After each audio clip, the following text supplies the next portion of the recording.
Former President Olusegun Obasanjo has stated that he has no preferred candidate among those contesting in the 2023 presidential election. There have been speculations that the former president was seeking support for the Labour Party presidential candidate, Peter Obi, but Obasanjo, who made his position known in Mina on Sunday when he paid former head of state General Abdulsalami Abubakar a visit, said he only had a national agenda, not a preferred candidate. Quote, "I don't have a special candidate. I have a national agenda," end of quote. The former president also said he was in Mina to visit the former head of state who has been indisposed. Quote, "I came to see my brother who has been a little indisposed. He's also a very special person to me and I had to come." And he also says that if anyone who is indisposed, I will visit and I'm still strong, end of quote. Presidential candidate of the People's Democratic Party, Atiku Abubakar, has arrived in Kano State. Atiku is in the state to welcome former Kano State Governor Senator Ibrahim Shekarau back to the PDP. The former vice president posted pictures of his arrival in Kano on social media, saying, quote, "I just touched down at the center of commerce, Kano State. The next few days are said to be very productive." More than 27,000 people defected. Okay.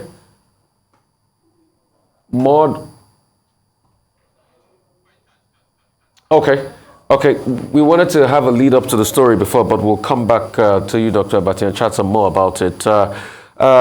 This story on ground this morning, what's your take on it, President Olusegun Obasanjo in Mina? Well, a few days ago, we discussed this when it was reported in the papers that President Olusegun Obasanjo was in London and that he met with Governor Nyesom Wike of Rivers State and also met with Mr. Peter Obi specifically. And the meeting with Mr. Peter Obi was really, the news. And it was speculated widely that perhaps President Olusegun Obasanjo had decided to endorse Mr. Peter Obi, and that maybe the plan was to work at a Wike-Obi alliance backed by President Olusegun Obasanjo. And of course, certain persons in the Wike camp said no, there was no possibility of Wike working with Mr. Peter Obi. If anything, they were looking in the direction of the presidential candidate of the All Progressives Congress, Asiwaju Bola Ahmed Tinubu. But in any case, that meeting took place. But what President Obasanjo has done now is to put paid to speculations. And I recall that on the program last week, we had said, well, President Obasanjo is in the best position to offer any clarifications. And I guess that's precisely what he did yesterday when he visited Mina to see both General Abdulsalam Abubakar and General Ibrahim Babangida, to say he doesn't have a preferred candidate. What he has is a national agenda. Now, what that national agenda is, he has not yet disclosed. I think many people will be interested in the details of that national agenda. I see some newspapers already speculating that that national agenda could well be that he wants, a president of Southeast extraction, which is like a throwback to the original point about him probably supporting Peter Obi. But whatever it is, he has the capacity, he has the resources to make it clear. But talking about a national agenda, we seem to be consistent with his declared position as a statesman. He said he had left partisan politics many years back now, and he's been consistent in trying to play the national card. The Southeast, of course, being aggrieved, not having been chosen by the two major political parties. There are persons who have been talking about a third force. There are persons who are supporting Mr. Peter Obi, the most prominent, person of Southeast extraction in the 2023 race. But as for the details, I'm sure people will be watching and listening and monitoring, every gesture by President Obasanjo. Now, as for the People's Democratic Party, yes, the former vice president and presidential candidate of the People's Democratic Party, we're told is in Kano, along with the chairman of the party, Iyochia Ayu, along with the vice presidential candidate of the party, Governor Ifeanyi Okowa of Delta State, and other prominent members of the PDP to welcome into the fold of the People's Democratic Party Senator, former Governor Ibrahim Shekarau, who is a major political force in Kano State. He was governor in that state before on the platform of the PDP. But in 2018, he left PDP because of internal wranglings within the party. And he joined the APC, the All Progressives Congress, on the platform of which he became a senator representing Kano Central in 2019. Now, again, due to differences between him and incumbent Governor Abdullahi Ganduje, he left the APC some weeks back and joined the NNPP, the New Nigerian People's Party, led by Senator Rabiu Kwankwanso, himself a former governor of Kano State.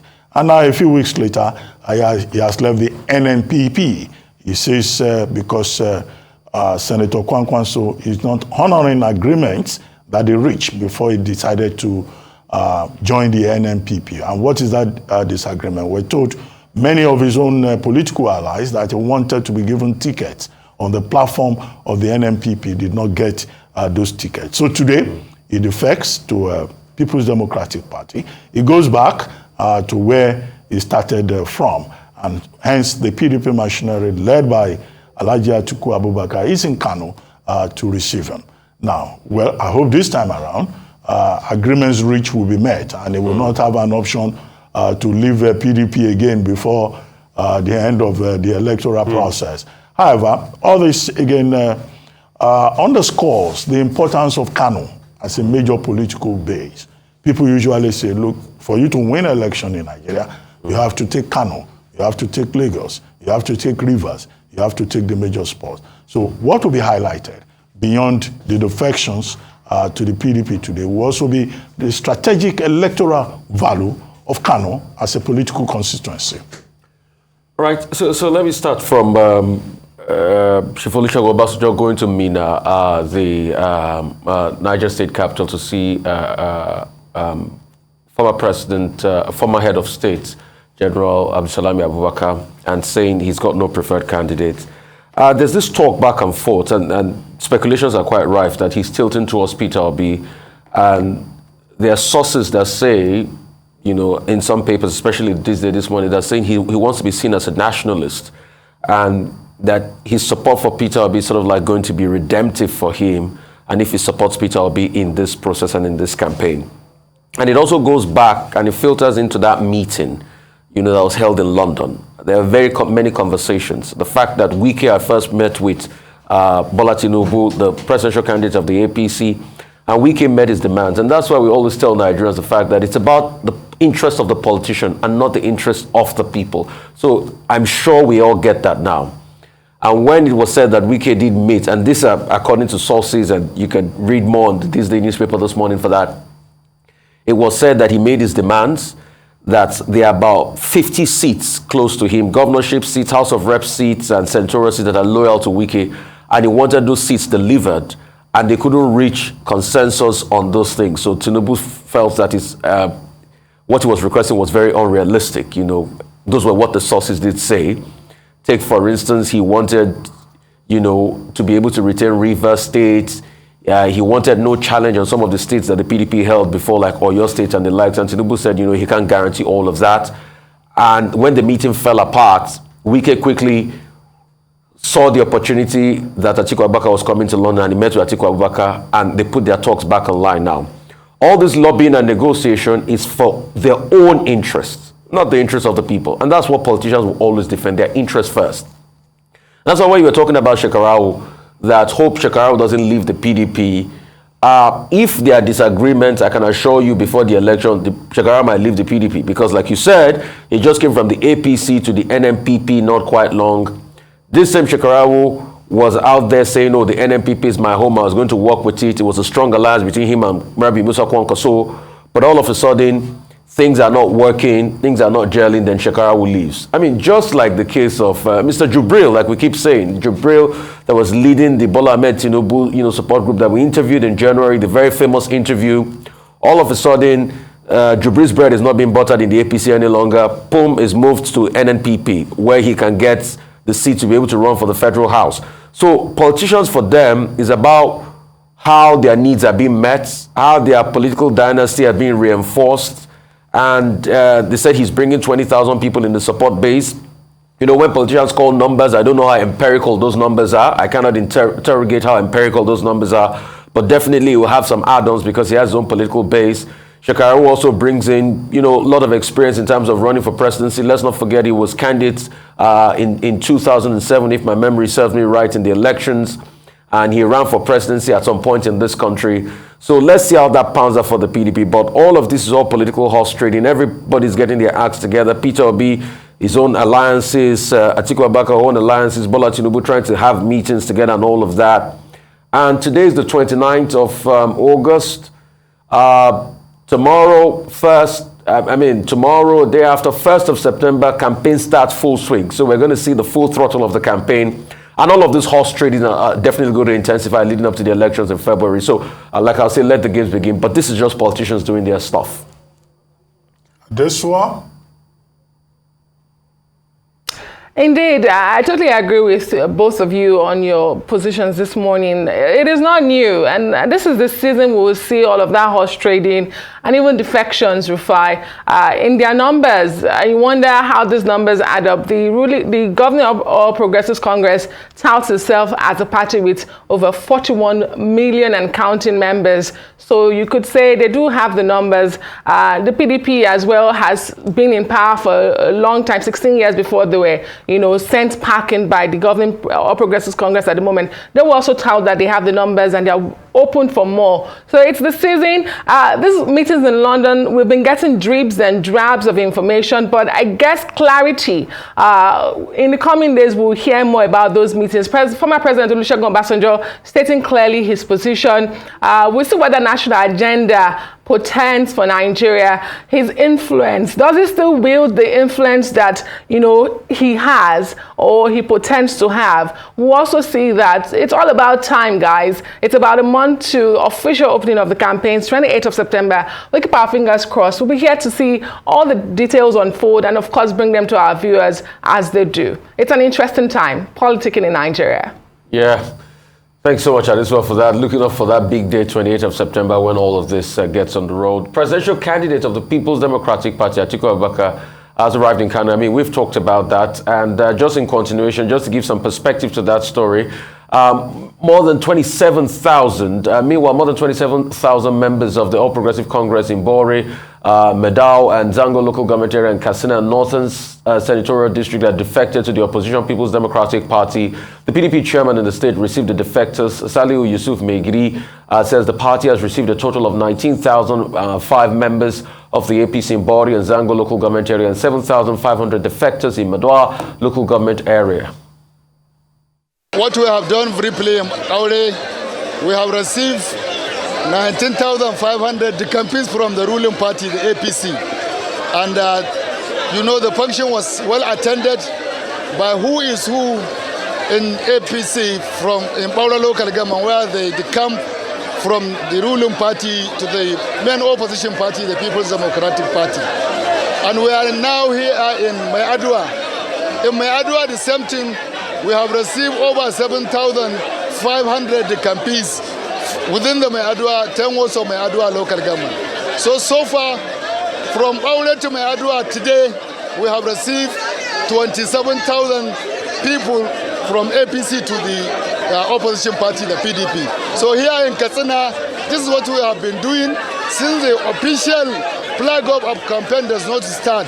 So we are just going around to receive the campaigns and then have a chat with our people in the party. Right, Dr. Abati, a lot to, chat about defectors. Well, of course, I mean, earlier on we talked about Senator Ibrahim Shekarawa moving in Kano State from the NNPP to the PDP. And now in Katsina State, we're told thousands of APC members are defecting to the People's Democratic Party. We're bound to get a lot of this. It's a political season. We'll even get more once the elections kick off on September 28 across the country, not just in isolated parts of the country, because it's good optics for the political parties to put up a show that people are leaving this other party, they are coming to our own political party. I wouldn't be surprised if tomorrow is the APC saying some people in parts of the country have left the PDP and they are moving into the APC. Nigerian politics is full of movements, back and forth, sideways, during election season.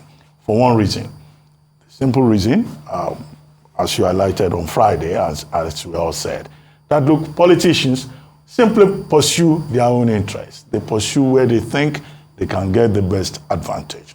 The question to raise is how much of it, of these movements, is just propaganda? How much of the crowd, that we see on television saying that they are defecting from one part to the other, how much of that crowd is rented? Because we're also in the season of rented crowds, for purposes of propaganda. And then only, was it yesterday, Festus Okoye of INEC Commissioner, was invoking specific sections of the Electoral Act, Section 93, Section 6, Section 7, Section 8, reminding political campaigners of how they could easily violate the Electoral Act and the sanctions already prescribed in law with regard to the conduct of campaigns and all that. If you looked at that tape that was shown, I saw some people setting brooms on fire. Broom is a symbol of the APC. Would that, within the purview of the law, be considered, indecorous conduct or act of provocation, as Dr. Festus Okoye was trying to point out? And will INEC have the capacity to invoke and enforce the law? We're even told that politicians cannot use private security guards while campaigning. Well, how feasible is that? Maybe, when our first guest comes, we'll probably look into all of that and what it means for both the political parties and individual politicians. Right. I mean, like you said rightly, Dr. Abati, it's full political season. Politicians will do everything. They'll rent a crowd. They'll say they're the best things in sliced bread. But hey, what you should look at is what they want to do for the people. What are their plans? What are their objectives? What are their projects like? And also look at their past and ask what have they done before.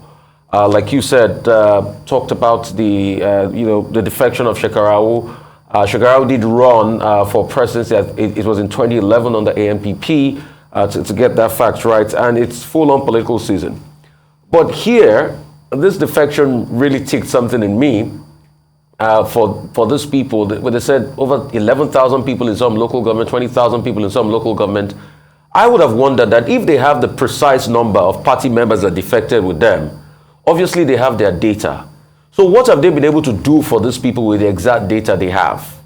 If politicians can say, okay, 20,000 loyalists are following me. So if you have 20,000 loyalists, so have you been able to use that data of the fact that you have 20,000 loyalists to plan for healthcare for them, to plan for their welfare, to have pipe-borne waters running in their area? Because we also talk about data a lot, but when we get the data, what do we do with the data? But on the contrary, it might not be data, it might just be, the political shenanigan we all play and all of that. And leading up to this season, people, should be careful, and they should also ask more, about the projects, about the things. What is in need for the people? Because it's always been what is in need for the politicians. And that's why somebody was writing in an article today I read on the newspaper that was talking about the panabitas of Nigeria, those that have just been panabiting Nigeria since the return to democracy. But it is time for the people to ask, what is in it for us? If politicians are hell-bent on their own deal, that's why they're defecting from one camp to another, the people too should be able to ask, what is in it for us? And if no politicians can give you that assurance of what is in need for you as the people, for your welfare, for the possibilities of your future, then remember you are the beautiful bride with your PVC and take your votes to somebody that truly speaks to you. and you've got 4 years. If the person doesn't speak to you after the time you might have voted for them, vote them out. The power should be in the hands of the people, not the hands of the politicians. This one?